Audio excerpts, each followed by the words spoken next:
Alhamdulillah para sederek sedoyo, saudara-saudara, para pengurus masjid, para alim ulama, para kiai, para ajengan, dan seluruh jamaah masjid Sunan Kalijogo, bil khusus Pak Imam, insyaallah luar biasa.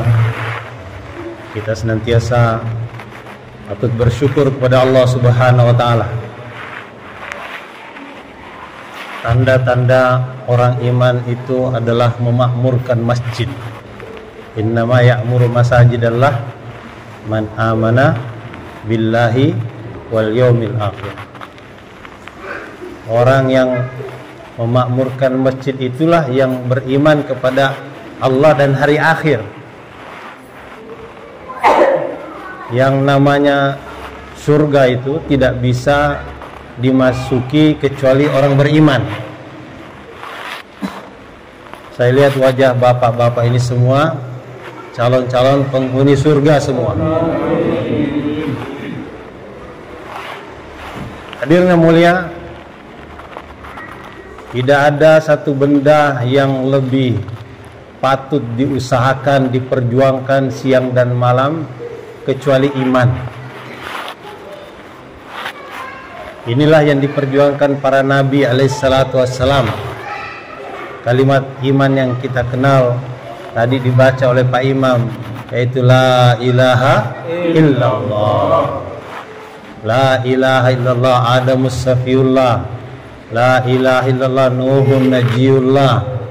La ilaha illallah Ibrahimu Khalilullah. La ilaha illallah Ismailu Zabihullah. La ilaha illallah Musa kalimullah. La ilaha illallah Daud khalifatullah. La ilaha illallah Isa ruhullah. La ilaha illallah Muhammadur Rasulullah. Semua nabi-nabi memperjuangkan kalimat la ilaha illallah. Walaupun Nabi Idris pandai menjahit, mungkin bisa bikin pabrik konveksi, tapi Nabi Idris tidak pernah mengajarkan kepada kaumnya cara membuat kain. Tidak pernah. Itu kaumnya niru-niru saja, bisa sendiri akhirnya. Sampai kita sekarang hebat, industri tekstil kita. Walaupun Nabi Daud itu pandai besi. Ada pandai besi di sini. Di tangan Nabi Daud itu besi semacam onde-onde, seperti onde-onde, bisa dipenyat-penyot, bisa dipencet-pencet, lembek besi di tangan Nabi Daud alaihissalam. Tapi Nabi Daud alaihissalam tidak pernah mengajarkan kaumnya bagaimana menjadi pandai besi, gimana bikin pagar dari besi, gimana bikin jendela dari besi, gimana bikin atap yang kena petir, apa namanya nih? Penangkal petir, bikin kubah dari besi, tidak. Nabi Isa alaihissalam pandai dalam pengobatan. Orang sopak itu belang-belang, di kerling mata sama Nabi Isa alaihissalam langsung sembuh. Orang buta ditiup sedikit, langsung sembuh. Melek, langsung bisa membedakan warna putih, warna hitam, yang cantik, yang jelek, langsung bisa membedakan. Pandai dalam pengobatan. Bahkan orang mati hidup lagi di tangan Nabi sallallahu alaihi wasallam. Tapi tidak pernah mengajarkan bagaimana cara pengobatan. Begitu juga binda Rasulullah SAW. Dalam perkara-perkara dunia Nabi katakan, antum ma'alamu li umuri dunyakum. Kamu lebih tahu untuk urusan dunia kamu. Seluruh nabi-nabi alaihissalam mengajarkan perkara iman, perkara la ilaha illallah. Tapi hari ini hadirnya mulia, karena mata kita tertipu dengan dunia, akhirnya kita mengusahakan dunia.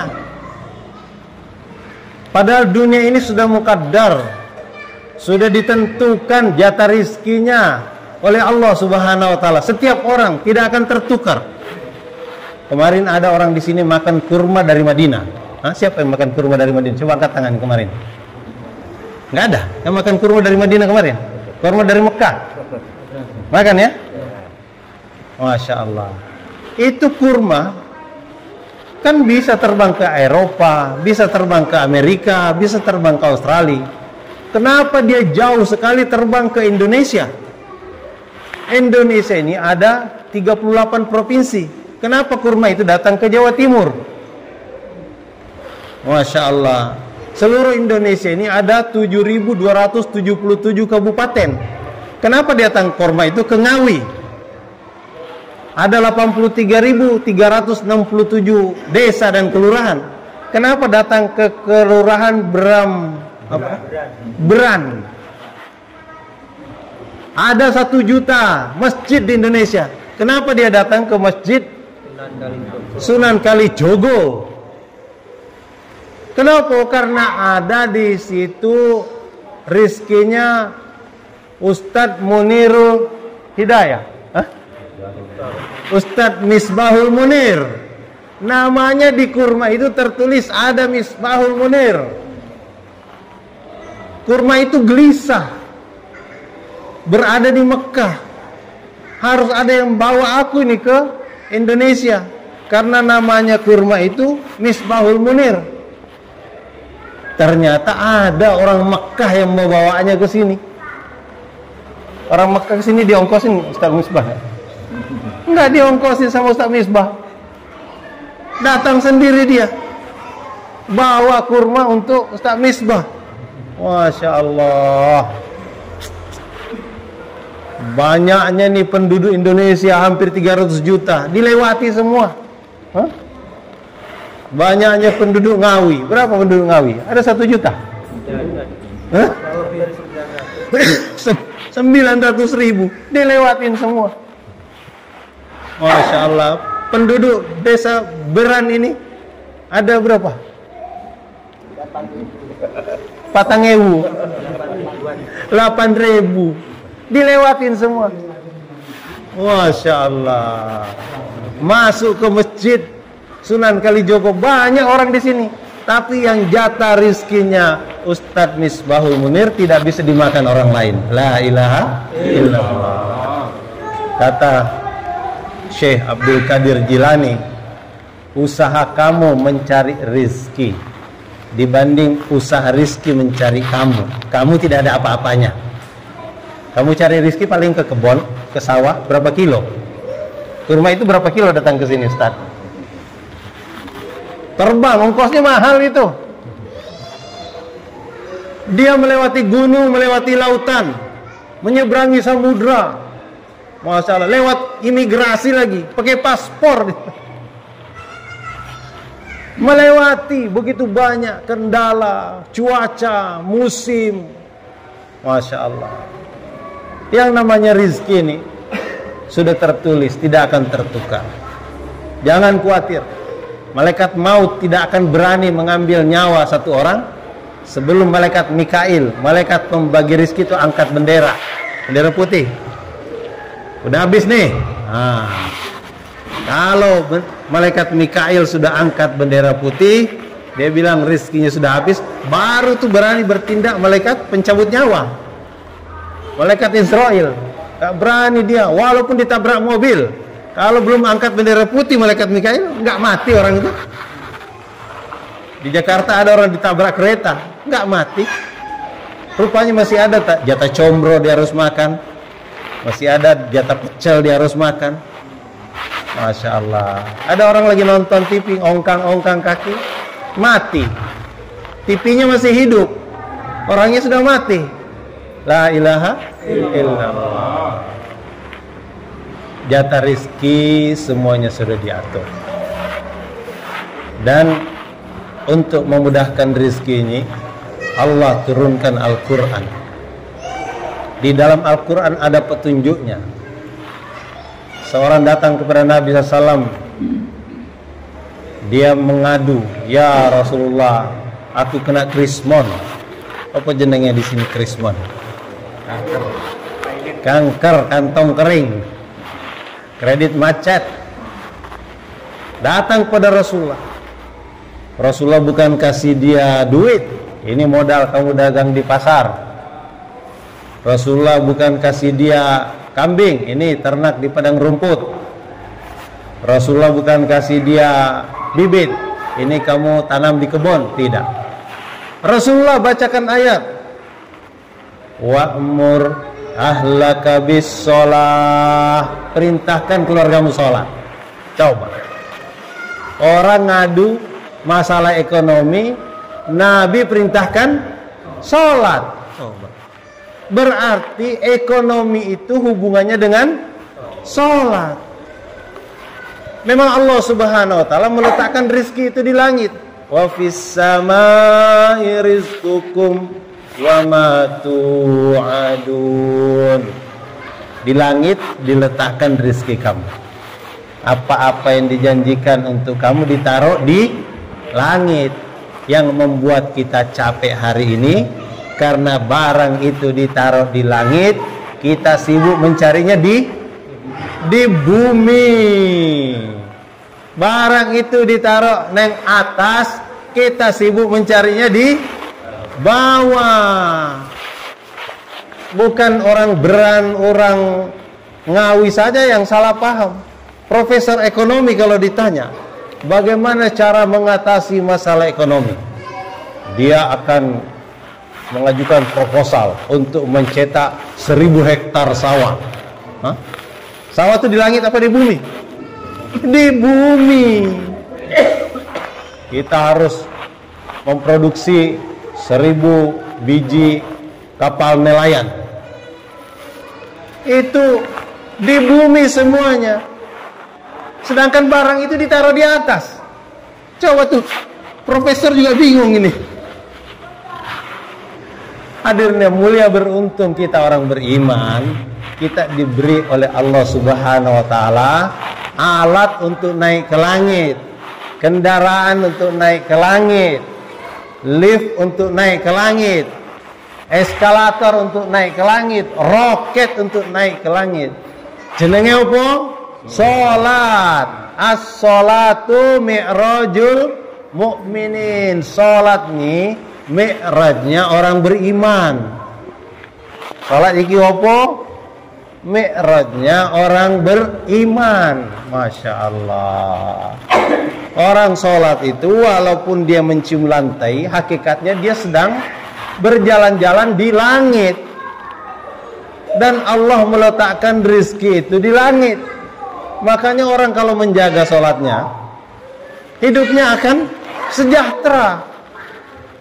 Sahabat dahulu sejahtera hidupnya.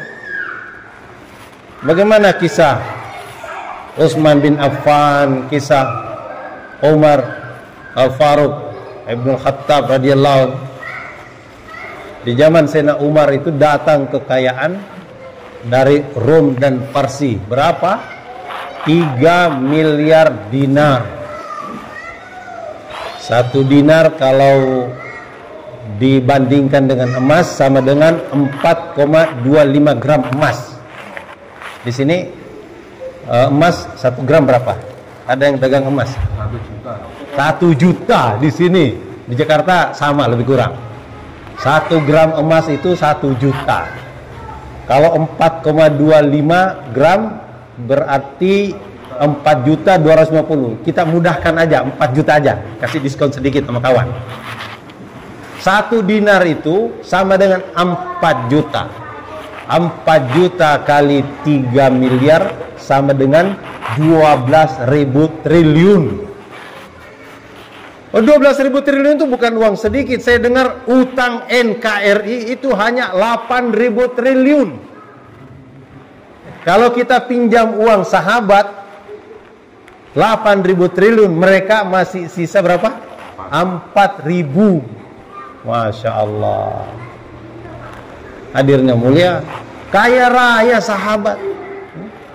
Itu uang 12.000 triliun. Kalau dibagikan ke semua sahabat, yang kita dengar angkanya itu 124.000, jadi 12.000 triliun rupiah nih. dibagi 124.000. Setiap satu kepala, setiap satu orang sahabat dapat jatah 96,7 miliar. Bukan sedikit, 96,7 miliar. 9 miliar aja banyak. Bener gak? 9 juta aja banyak. Ini 96,7 miliar. Ada orang Tangerang, orang Jakarta nih. Di Jakarta itu ada namanya Monas. Itu kalau bapak numpuk uang 100.000, uang 100.000 1 senti tebalnya, itu isinya 10 juta. Kalau 10 senti berapa? 10 juta. Kalau 1 meter berapa? 1 miliar, 1000 juta. Kalau 96,7 meter, jadi berapa itu? 96,7 miliar. Itu Monas di Jakarta, tingginya 115 meter. Jadi mendekati tingginya Monas, tumpukan uang 100.000. Setiap kepala di zaman sahabat itu akan dapat. Apa yang membuat mereka sejahtera? Ini yang harus kita pelajari. Karena Al-Fatihahnya sahabat dengan kita sama. Podo-podo Pak. Podo takbirnya sama, kulhunya sama, tahiyatnya sama. Yang berbeda kita dengan sahabat itu adalah yakinnya. Mata kita tertipu karena hari-hari melihat padi itu tumbuh di sawah, kemudian keluar buahnya, kemudian dipanen, kemudian dijual, kemudian dapat duit, kemudian bisa sekolah, bisa beli sepeda motor. Itu yang menipu kita. Padahal yang mengeluarkan akarnya Allah, mengeluarkan batangnya Allah, mengeluarkan daunnya Allah, mengeluarkan bunganya Allah, mengeluarkan buahnya Allah, merubah dari bentuk kecil menjadi besar Allah, merubah warnanya dari hijau menjadi kuning Allah, merubah rasanya dari apa tuh, rasa beras tuh, dari asam menjadi manis Allah. Semua itu kerja Allah, bukan kerja petani. Kapan petani bisa mengeluarkan akarnya tuh padi? Nggak pernah. Kerja Allah. Tapi kita lupa kepada Allah. Kita mau mendapatkan rezeki dari Allah, tapi kita malas mendatangi panggilan Allah. Ada ayam di dekat rumah ya. Ayam kalau dipanggil, yam ke sini,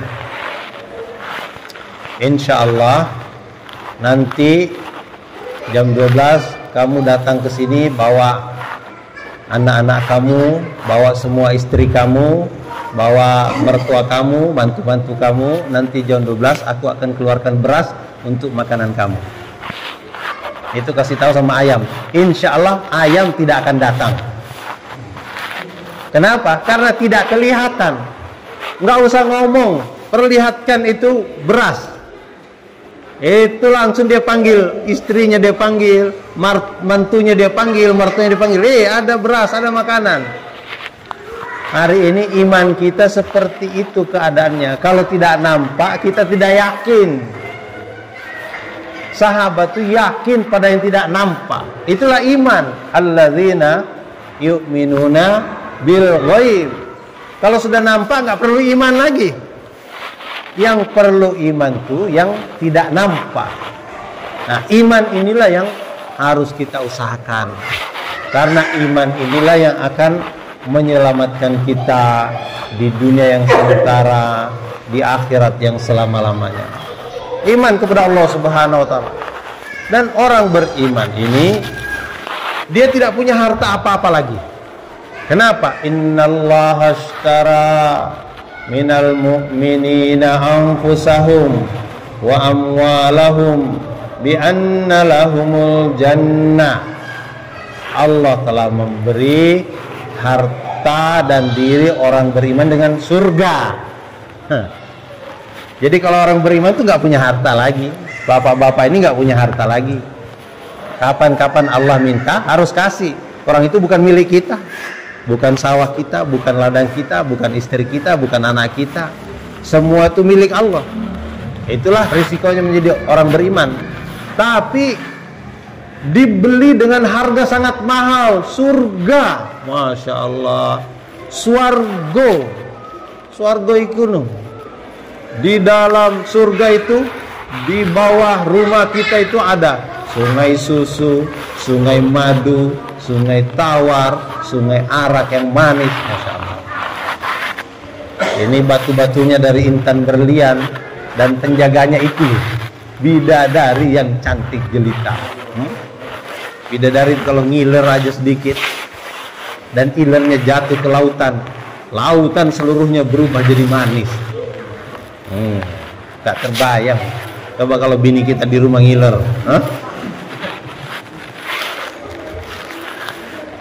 Jadi inilah yang menjadi harga daripada iman kita.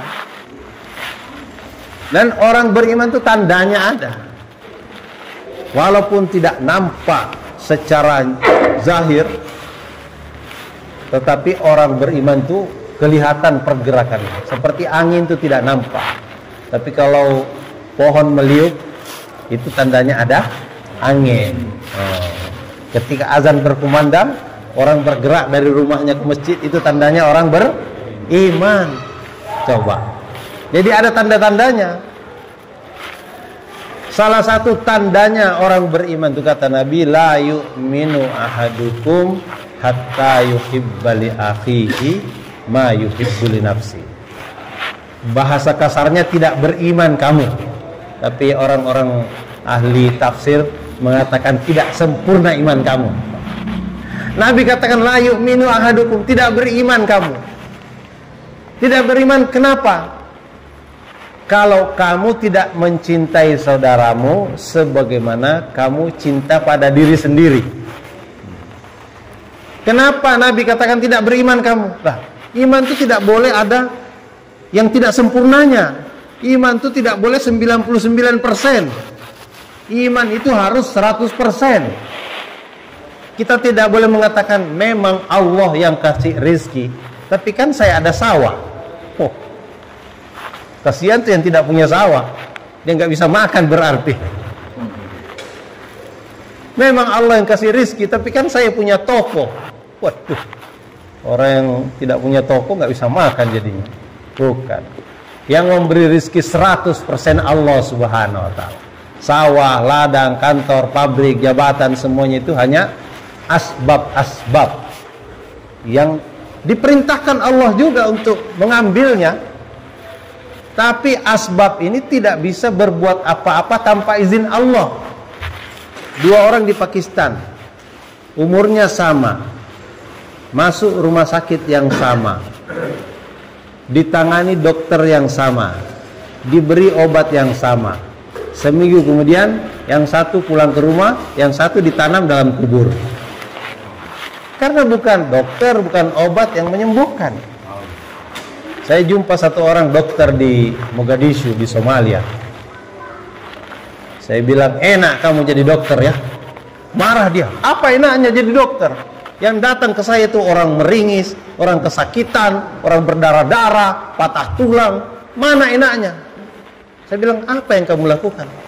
Kamu ngasih suntik, kamu ngasih perban, kamu ngasih pel, kamu ngasih tablet. Allah yang sembuhkan, kamu yang terima duit. Benar nggak dokter di sini? Mungkin beda kali. Oh sama. Podo itu enak jadi dokter. Begitu juga petani. Petani ini naruh di buminya Allah, menyiram dengan airnya Allah, disinari dengan mataharinya Allah, yang mengeluarkan akarnya Allah, mengeluarkan batangnya Allah, mengeluarkan buahnya Allah. Kemudian petani jual, dia yang terima duit. Coba tuh, kan enak jadi petani. Allah semua yang kerjakan, tahu-tahu dia terima duit. Terus mengaku ini beras aku, ini padi aku, ini sawah aku. Nggak ada. Ini keliru. Nah, kita harus betulkan iman kita, yakin kita. Dan inilah yang menjadi misi saudara-saudara kita ini datang dari Mekah. Bayangkan tuh mereka meninggalkan Masjidil Haram, sholat di Masjidil Haram dibandingkan sholat di Masjid Sunan Kalijogo. Kita nih sholat 100.000 kali di sini, itu baru sama sekali sholat maghrib di Masjidil Haram. Itu 100.000 kali itu kalau bagi 365 hari, itu sama dengan 273 tahun. 273 tahun sholat maghrib di Masjid Sunan Kalijogo baru sama dengan sekali sholat di Masjidil Haram. Itu hanya sholat maghrib. Sehari berapa kali sholat? 5 kali. Berarti 273 kali 5, 1363 tahun baru sama sehari sholat di Masjidil Haram. Tapi orangnya itu tinggalkan tuh Masjidil Haram. Ada apa? Padahal di sana ada Ka'bah. Seluruh dunia ini sholat menghadap Ka'bah itu. Yang dari Amerika menghadap Ka'bah, yang dari Eropa menghadap Ka'bah, dari Afrika menghadap Ka'bah, dari Australia menghadap Ka'bah, dari Asia menghadap Ka'bah, dari Ngawi menghadap Ka'bah. Ada nggak di sini nggak menghadap Ka'bah sholat? Semua menghadap Ka'bah. Tapi mereka tinggalkan itu Ka'bah. Di situ ada tempat tawaf, ditinggalkan. Di situ ada multazam, tempat berdoa yang mustajab, itu ditinggalkan. Di situ ada makam Ibrahim, ditinggalkan juga. Apa bodoh kira-kira mereka itu? Di situ ada Safa Marwah, tempat sa'i, ditinggalkan. Sebelah sana dikit ada bukit Jabal Nur, ada Jabal Sur, ada lagi Jabal Rahmah, ada Arafah. Masya Allah. Kalau bapak pergi haji nggak kepada Arafah, nggak jadi hajinya. Tinggalkannya sama dia. Di sana ada Madinah, makam Rasulullah, manusia termulia sedunia. Masya Allah. Di situ ada Raudah. Di sana ada Jannatul Baqi, ditinggalkannya dia. Apa bodoh mereka ini? Tidak hadirnya mulia karena mereka paham sehari laghadwatun fi sabilillah khairum minad dunya wa ma fiha. Laghadwatun aw rawhatun fi sabilillah khairum minad dunya wa ma fiha. Sepagi atau sepetang di jalan Allah lebih baik daripada mendapatkan dunia dan segala isinya. Mereka paham keluarnya Allah Subhanahu wa ta'ala adalah perintah Allah. Mendakwakan agama ini perintah Allah. Meninggalkan kampung halaman mereka. Masya Allah. Tadi kami pergi jumpa dengan Kiai Faruk. Ayahnya dia itu kakek-kakeknya Syekh Hamzah Al-Fatah dari Madinah. Orang Madinah. Dia bukan asli kampung sini itu Pak Faruk, Umar Faruk. Orang dari Madinah kakeknya sana. Datang ke sini dakwah. Salah satu murid kesayangan kakek dia itu Mbah Maimun Zubair. Mbah Maimun Zubair makamnya di Ma'la, di Mekah. Itu murid kakeknya dia. Coba. Itu dia tinggalkan tuh Madinah. Karena apa? Karena perintah Allah Subhanahu perintahkan untuk membawa agama ini. Kasihan tiap hari orang Eropa mati tanpa iman, tiap hari orang Amerika mati tanpa iman, tiap hari orang Afrika, orang Australia mati tanpa iman. Kalau mati tanpa iman selama-lamanya di neraka. Bapak ini punya iman, kalau tidak digerakkan, ditawarkan kepada mereka, rugi besar. Kita rugi. Kita punya kesempatan untuk mengajak mereka untuk beriman kepada Allah, tapi kita tidak tawarkan kepada mereka. Itu orang Jepang datang ke tanah Arab naik ke atas mimbar. Dia marah kepada orang-orang Arab. Antum Arab zolim, kata. Antum Arab zolim, kata dia. Orang Arab dibilang zolim, itu marah orang Arab. Kenapa kamu bilang zolim? Kamu tahu enggak? Kakek saya sudah mati, nenek saya sudah mati, tidak punya iman. Kamu punya iman, kamu tidak bawa ke negara saya. Saya sudah kirim ke negara kamu Suzuki, Honda, Kawasaki, apa lagi? Pajero, semua saya kirim ke negara kamu supaya kamu hidupnya enak. Kamu kepanasan, ada kipas saya buatkan kamu. Tapi kamu punya iman yang bisa menyelamatkan dalam kubur, menyelamatkan di padang mahsyar, menyelamatkan melewati jembatan Sirat, masuk surga. Tapi kamu tidak bawa ke negara saya, kamu zalim. Nangis orang Arab mendengar. Mungkin kalau orang Jepang datang ke Ngawi, dia akan marah-marahin bapak. Bapak udah dikirimin apa nih? Kipas angin, kulkas, sanyo, pompa air, semua dikirim Jepang ke sini. Tapi bapak tidak ke Jepang. Kita harus niat. Nabi kita ini rahmatan lil alamin. Kita harus bergerak ke seluruh dunia.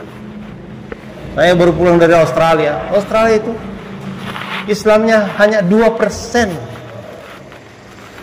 Coba pikirkan, penduduknya 26 juta, Islamnya 2%, 98% akan dibakar di api neraka selama-lamanya. Tapi kita tidak bisa langsung pergi jauh. Latihan dulu 3 hari. Latihan dulu 3 hari. Kalau langsung seperti mbahnya Ustadz Faruk, itu langsung meninggalkan kampungnya, tidak balik lagi, mungkin bapak-bapak agak susah, ya kan? Tapi cobalah dulu 3 hari.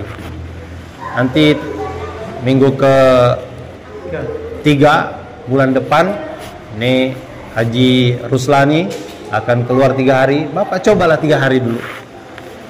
3 hari saja. Bagaimana merasakan nikmatnya di jalan Allah Subhanahu wa taala.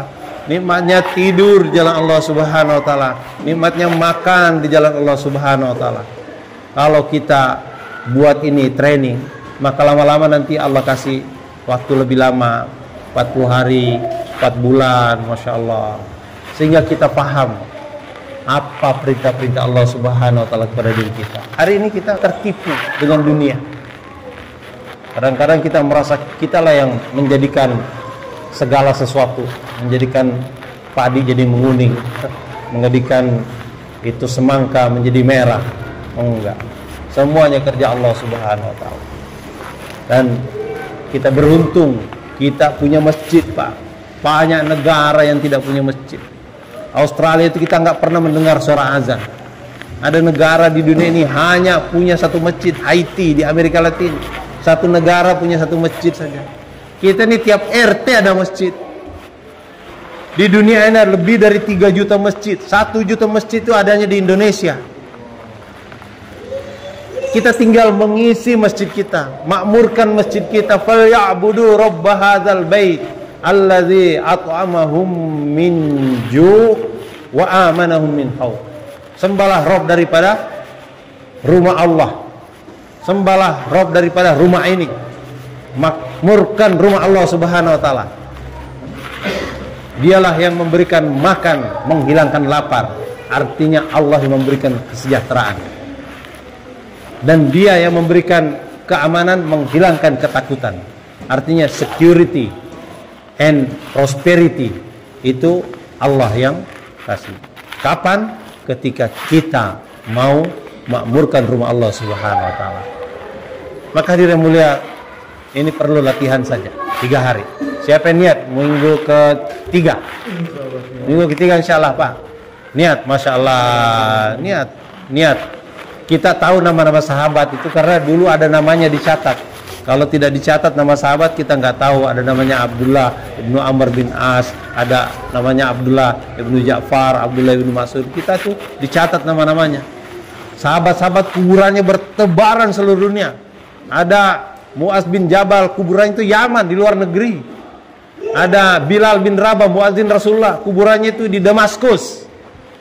Ada Abu Ayyub al-Ansari, kuburannya itu di Turki. Ada Abi Waqqas, kuburannya itu di Canton, Cina. Ini kuburannya mbahnya Pak Faruk nih. Kuburannya ada di sini, di Rembang. Masya Allah. Nggak pulang lagi. Orang-orang Arab di sini di Indonesia, itu kalau mau pergi haji, pergi umroh, dimintain paspor.